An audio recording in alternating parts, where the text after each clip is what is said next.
Oh my God, under personal comments, New York Knicks rule. Yeah, the Knicks rule. What's up, Knicks Nation? Welcome to Ep.2 of the Buckets Weekly podcast. This show, it's a little bit off the cuff. It's halftime in the Pacers Cleveland game at the moment. And I just wanted to get this in because it's a slow week. It is the off season, but I can remember being a Knicks fan. And this time of year, really wanting to talk Knicks more than usual because you just get a yearning for it because there is nothing going on. So I'm going to bring you what you need, Knicks fans.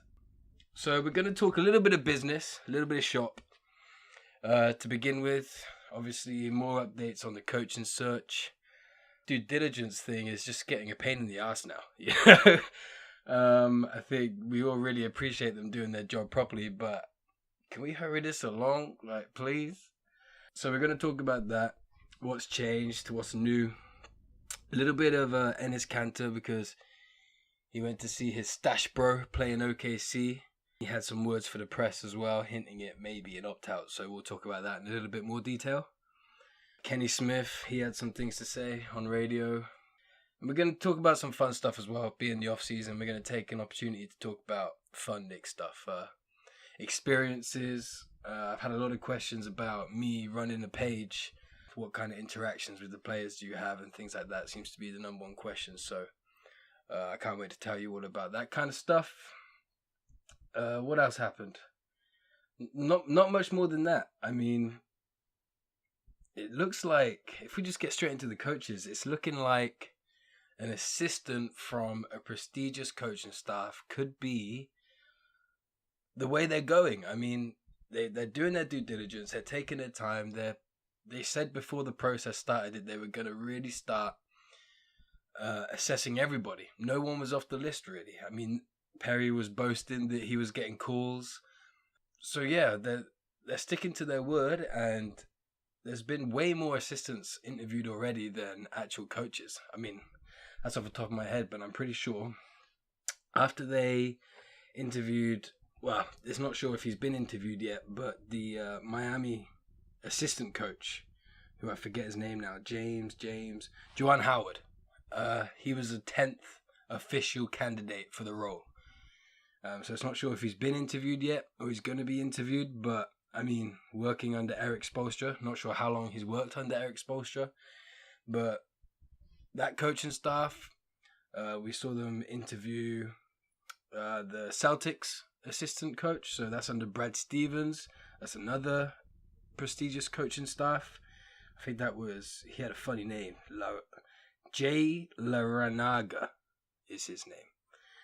So he's another candidate which they've interviewed this week. And he said that he was flattered that the Knicks came to them. I mean, he was in the middle of the series then with Milwaukee. So that's what he was thinking about. But he did have a sit down with the Knicks. Kenny Smith had some things to say on radio. I've got the full quote here. I won't read it because he had a lot to say.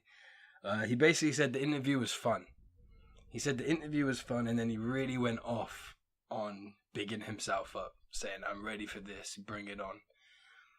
Talking about how his experience on TNT has helped him, experience in the league, like getting relationships with coaches and GMs and players, GMs coming to him for his opinion and things like that. He was bragging all about that kind of stuff, which is cool, which is really cool, and the kind of thing that is a big check mark when you're interviewing someone for a head coach position. But for me, it's just still a little bit too Hollywood. I mean, seeing him at halftime jump into the screen and stuff, and trying to get Charles Oakley to guess which is a vegan donut and which is a proper donut, you know, I mean, it just seems a little bit too Hollywood for me. But the stuff he had to say when he was actually talking shop on the radio was pretty cool. Pretty cool to hear that it was fun as well, his interview, because we haven't heard anything much about the whole interview process. And what it's been like. I mean, we know they've interviewed people. We don't know how it's gone. We haven't heard from either party, so it was cool for Kenny to come and say that. If anyone was going to say it, it was going to be the Jet, let's be honest. Other than that, as far as the coaching search, not much has changed. They've really gone back and done their research on Budenholzer and David Blatt. So I guess that indicates that they're a lot more serious about those two prospects. Having already interviewed them and then their names coming back up, it's having gone back and revised them. So I guess that's some kind of inkling towards who we can expect in the role, but I'm happy with that, 50%. I mean, I've made it clear on the last podcast I'm not all that keen about David Blatt. And I was really confused as well. I think it was Mark Berman of the New York Post. He reported that they've gone back to interview him to Europe. And I put it on the story on my page because I was really confused. I was like, why the hell have they gone back where they've already interviewed him? Like, this is like Mills being like way too like lovey for his buddy, you know?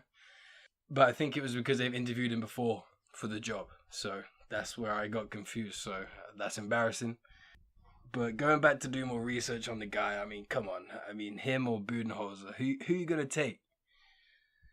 So hopefully, of those two, I'd take Coach Bud. He's probably in my top 3 right now, with Jackson and Van Gundy, who hasn't even got an interview. So I hope it's Bud, I guess. I saw, I went into a massive tangent the other day, just watching like videos of Mark Jackson like preaching that he's pregnant and stuff like that. Like, it's fun if you haven't done it already. I mean, respect to the guy, man. He's got a strong belief in that kind of thing. I mean, I don't want to talk about it too much, but you can respect that, even if like to some people it might seem like a little bit unusual or crazy or whatever. You can respect someone. Believing in something so strongly, and still being like a player, you know, not like that, but when it comes to basketball, he is just pure knowledge. But yeah, if you haven't like gone into that like dark end of YouTube and found those kind of videos like him preaching on street corners and stuff, it's worth doing. Don't assess the man too much on that, like everyone seems to do, myself included. But yeah, it's fun. I recommend it. That's about it on the coaches, thank God. So 2 more assistants interviewed. Kenny had a fun interview. I think I mentioned on last week's podcast that we interviewed James Borrego, the Spurs assistant. So again, I mean, you've got Celtics coaching staff under Brad Stevens, Miami coaching staff under Spoelstra, and you've got Spurs coaching staff under Popovich. It really seems like Knicks brass are thinking if we can poach one of these guys, then I mean maybe they're even thinking, because when they interviewed Kenny Smith, they said that it might be it was a courtesy interview, whatever that means, but maybe they said if it's possible he might take an assistant role. When I say they, I don't know who. I think it could have just been reporters suggesting it, but if that's the kind of thing that they're angling towards with like someone like Kenny Smith, maybe that's what they're angling towards with these assistants. Just, hey, come be an assistant for us. We're going to get like Mr. Hollywood, Kenny the Jet, or, you know, the Preacher Man, Mark Jackson, or, you know, we're going to get a really good coach. We need really good assistants, but I don't know. Coaches usually like to bring in their own staff, but maybe that's a part. I mean, they want to cover all bases, so maybe they interview you for head coach and say, oh, and by the way, if an assistant place is available, can we keep your name down? So we'll see what happens. It's in terms of a time frame. I mean, the way it's really hard to keep track of Scott and Steve at the moment. They're over in Europe. They're back. I thought they went back to Europe for a second there. Loads of the interviews are going on in LA. They went to Milwaukee to interview the Celtics assistant coach. So it was really hard to keep track of them. They're busy. They're earning their money right now. So in terms of a timeline, things are going quick in terms of the interviews, but who knows how long they're going to take to process all of that information that they gather and really hone in on just like one name or top 3 names, or, you know, it's a process and it still could take ages. Which is good for us. More to talk about. Am I right? I mean, it's the off season. Let's talk Knicks. So yeah, that's the coaches. I think when they were over in Berman again reported that when they were over in Europe, they were also going to scout Luka Doncic. I think I'm saying that correctly.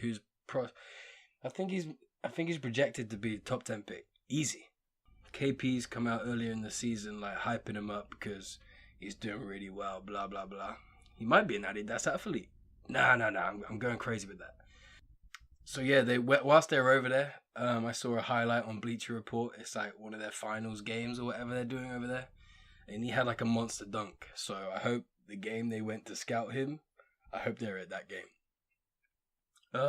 Knicks seemed to me as well like the most international team in the league. I mean, I don't know that for sure, but we got a lot of Euro guys, and it's good. It's cool to see, and they play really well together. You saw like Kanter and KP were super efficient this year. They love to pass. They're fundamental guys.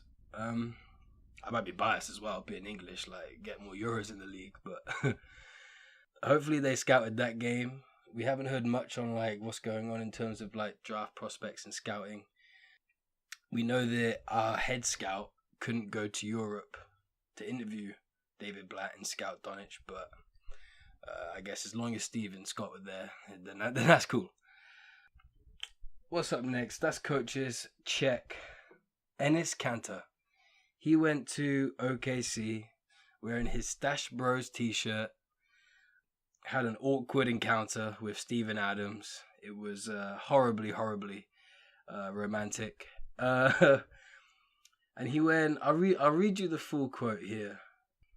He was basically asked, free agency, blah, blah, blah. And he said, we'll see what's going to happen. I definitely want to stay in New York if I can. If I can. He's going to opt out, guys. He's going to opt out. He's got an $18.6 million player option next year. He's going to try and get that money. It sounds like he's going to opt out, try and get that money, which he's been a beast. I mean, he's earned it. So credit to him. But it sounds like he wants to do that, but he also wants the Knicks to match and bring him back. I think that's a good idea. We still don't know what Kanter's going to get from other teams in the league. We know that teams were interested around the trade deadline for KO and things like that, but there was no rumor that anyone was particularly interested in Kanter. I guess that might be to do with the fact that KO's got like $4 million on his contract. So it sounds like Kanter's going to opt out, test it, but wants to come back to New York. The Knicks have hinted as well. At least they hinted with KO that if he does opt out, they're not going to rule out matching any offer to bring him back. So they've shown that they really value KO. Again, same thing didn't happen for Kanter, but Kanter's it just hasn't been talked about as much. So you don't know. We know we got a logjam at center. I mean, that's been like it's just been a thorn in our side all season long. But hopefully, I mean, someone's got to go at the position. We got promising young guys coming up. I mean, sorry Hicks, but of the bunch, you'd lose Hicks. But you still got too many, really, to be honest. And they're not making a lot of money. But if the majority opt out, then they both could be making a lot of money. That could soon fill up the books at center position. So yeah, Kanter is still a question mark, but I think we can expect him to opt out. It sounds like he's getting a lot more sure of himself as well, so we could see that happening fairly soon. What else have we got? That's Kanter. David Blatt.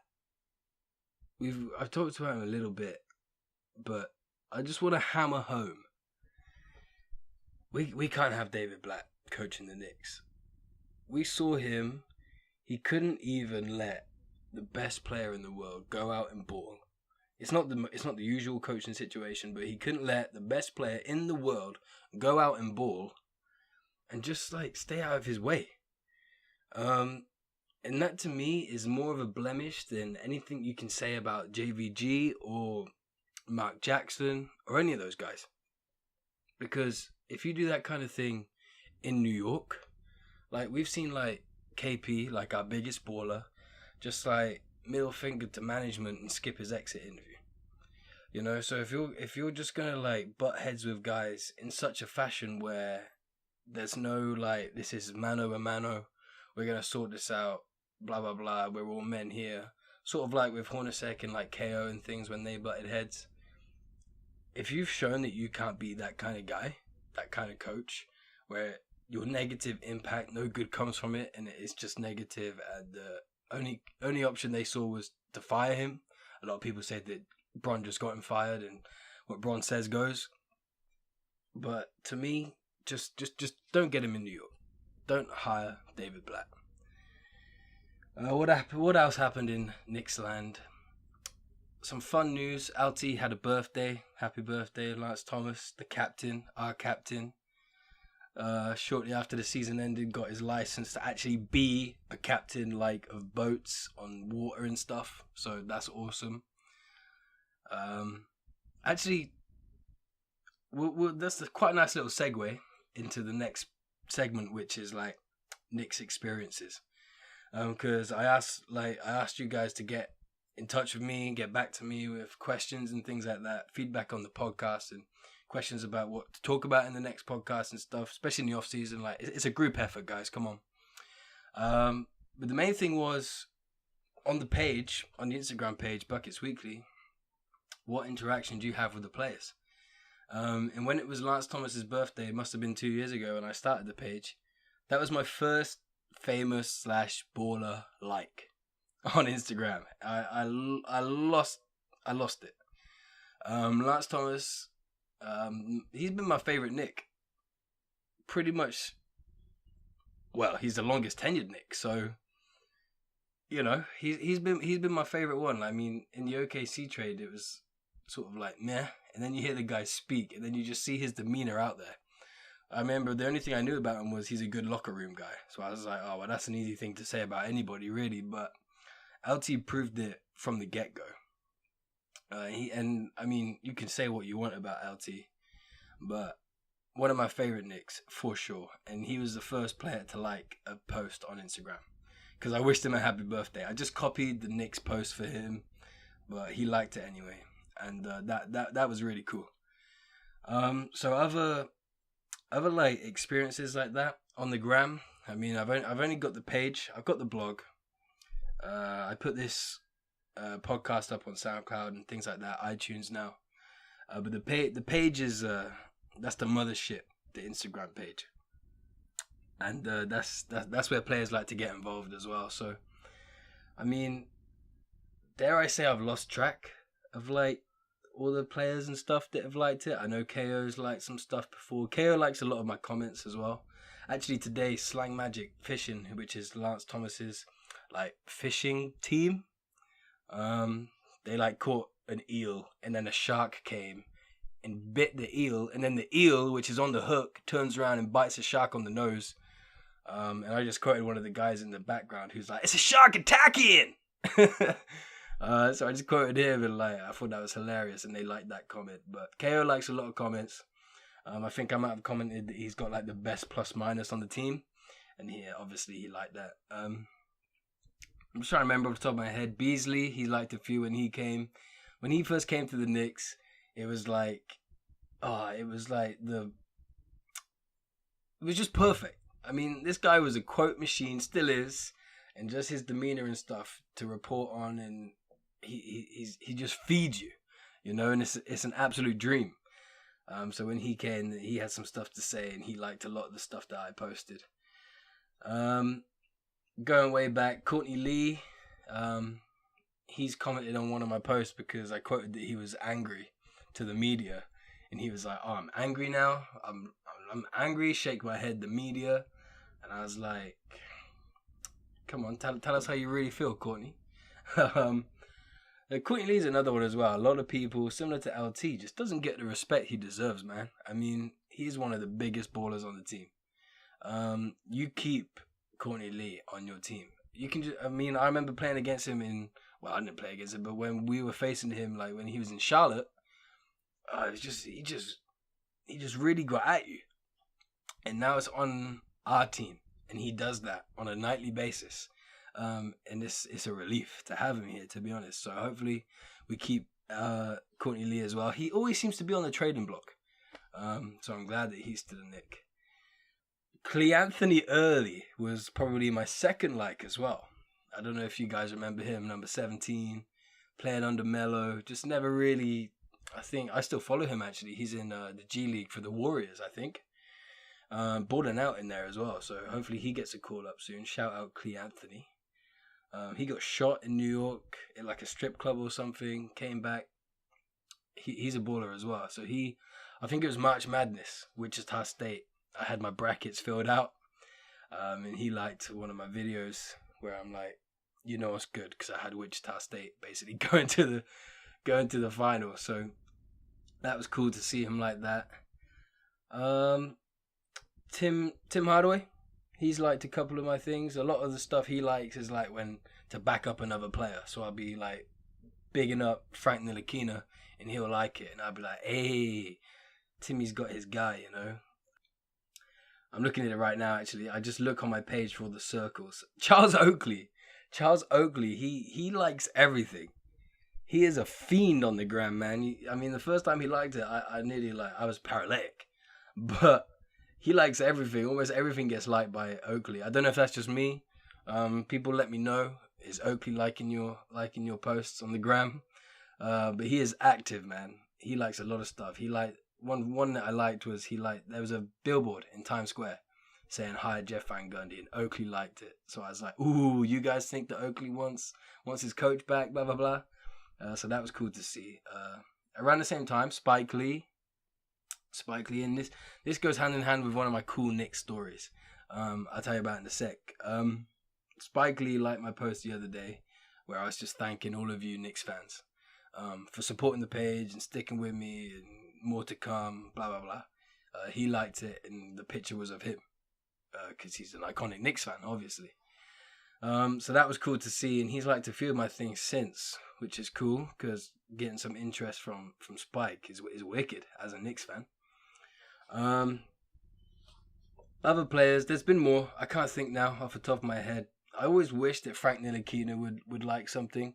I've sort of like when Melo was still with the Knicks and when KP was healthy and stuff, we were talking about him, or just now in general, I sort of just like waved that off. Like, they're not gonna like it. Forget about it, Elliot. Don't dream.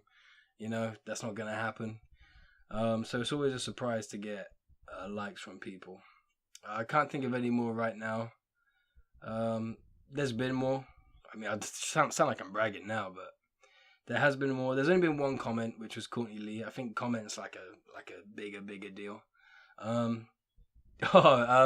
Last year, Marshall Plumlee, the plumtrain.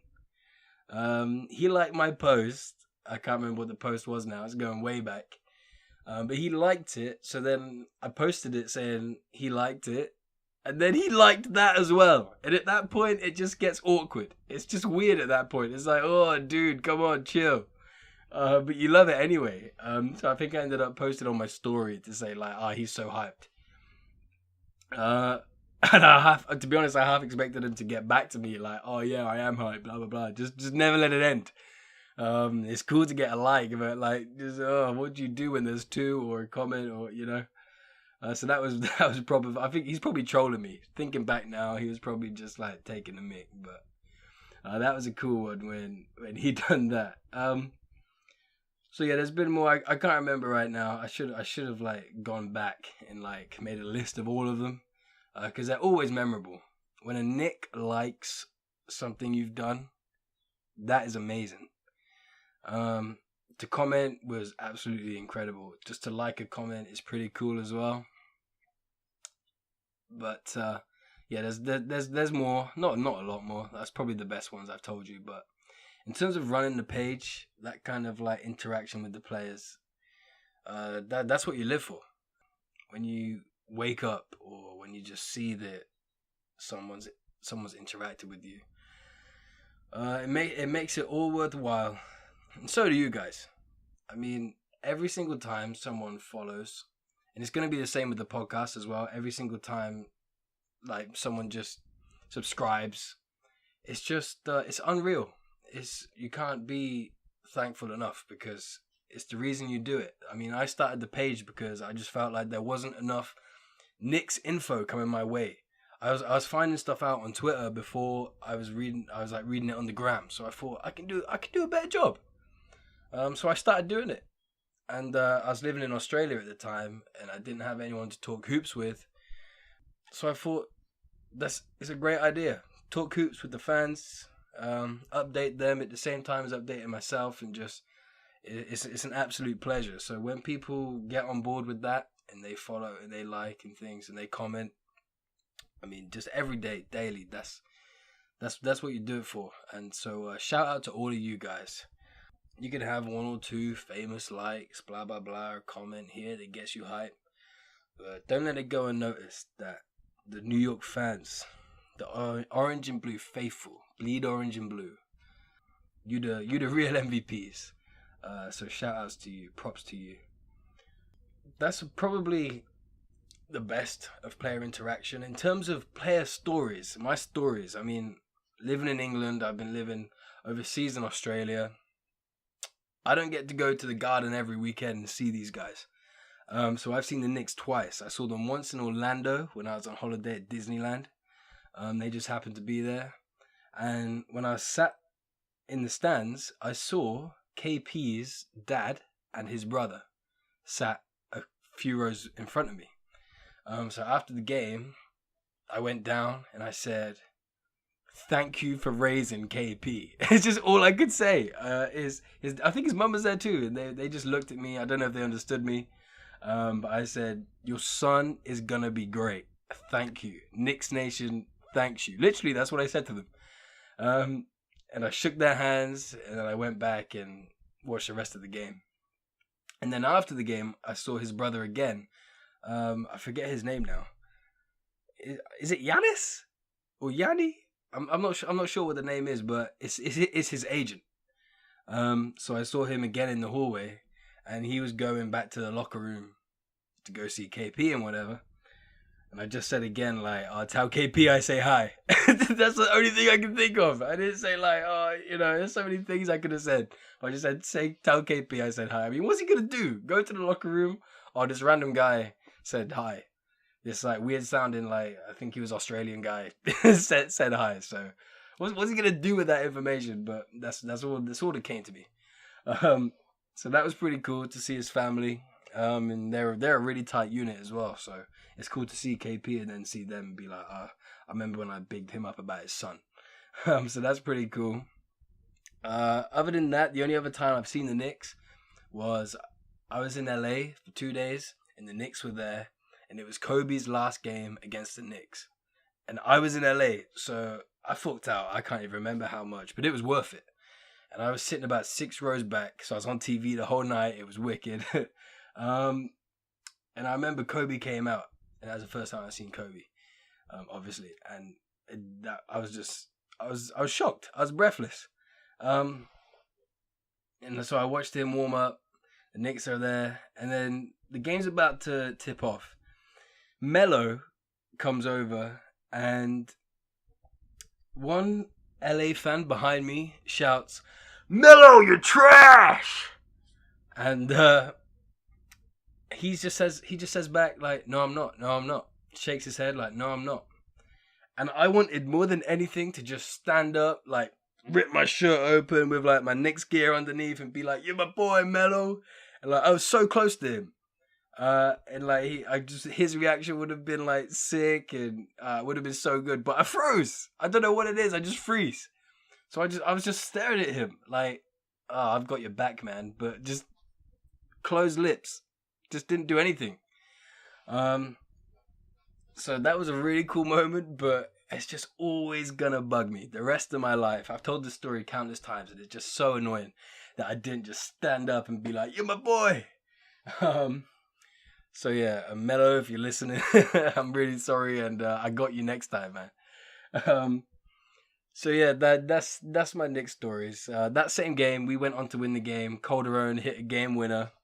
And then outside Staples Center, like some Knicks fan in like a big truck screams out of the window, "Oh, small ball, and I don't know what he said. But he got my attention, obviously, and I was like, who's he shouting at? So then I looked to the left, and I'm still on the end of the road, and Spike Lee is walking right towards me. And again, I put this on the post when he liked my photo for the first time. I just froze. He was there walking. He had his wife with him, and I was frozen. And I just watched him walk past me, and he walked down onto the road off the curb to get around me, and then back up onto the pavement and walked away. And as he walked past me, he like looked at me and gave me a little like eyebrow raise, like, "What's up, Knicks? Yep, cool." And I was frozen. I was just like, "This is incredible! Like, Spike Lee's walking right past me. What?" And I just watched him walk away until like I couldn't see him anymore. that was it. So that was probably the best day of my life. That day at Staples Center. Until I go see the Knicks at the Garden, obviously. So let me know what your Knicks stories are. I've had a lot of people message me on the gram, like they got some cool stories. A lot of people like just bragging about going to the Garden when I haven't. But cool things like that. I know a lot of you have got cool stories out there, so let me hear them because I want you to make me jealous. That pretty much wraps up the show this week. We've done the coaches. I mean, 10 candidates. Take your pick at this point. Who knows what's going to happen? Kanter probably going to leave, let's be honest. Yeah, David Blatt, no. Budenholzer, okay. I put it 90% in his favour. Out of all the candidates. Yeah, Doncic, they went to see him overseas. He got a big slam dunk. Could be high on our draft board. Kenny Smith. Oh, man. Just make up. You know. Yeah, could be an assistant. Don't be surprised. Alty had a birthday and caught a big fish. I want to leave you with the Beard Gang. The Beard Gang is going crazy. At the end of the last podcast, I just quickly came back and I said, I want to leave you on a high note, so go check out Joakim Noah's story. Go check out the man's beard. This week, I swear his beard's gone viral. His beard's been trending. The Starters were talking about it on their podcast. Shout out the Starters. They were saying, like, did he dye it? What's going on there? They thought that he dyed it. So that was just ridiculous, Joakim's beard. And he kept giving us more as well. It's like he knew.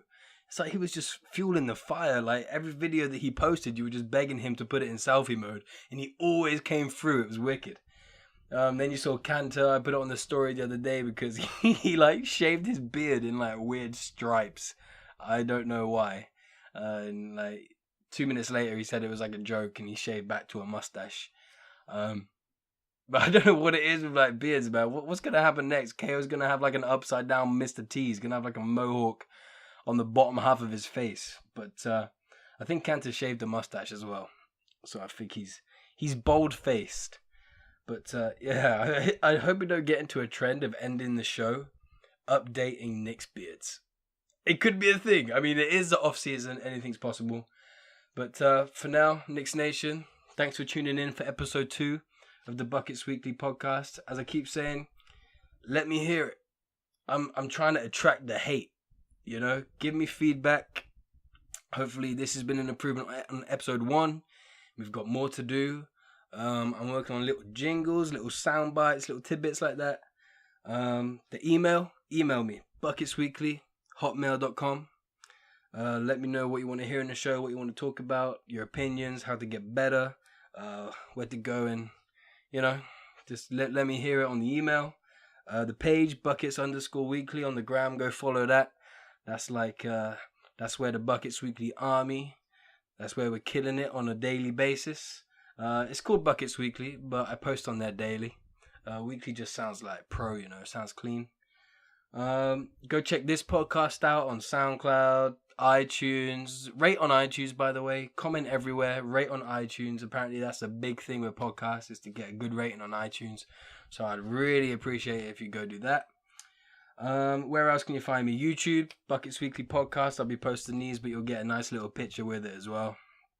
That's about it. The gram. Follow the podcast. Subscribe where you can. Like where you can. Always comment. Message me on the gram. Email me with your inputs, with your feedback. And yeah, we'll do it all again next week for episode 3. Thank you, Knicks Nation!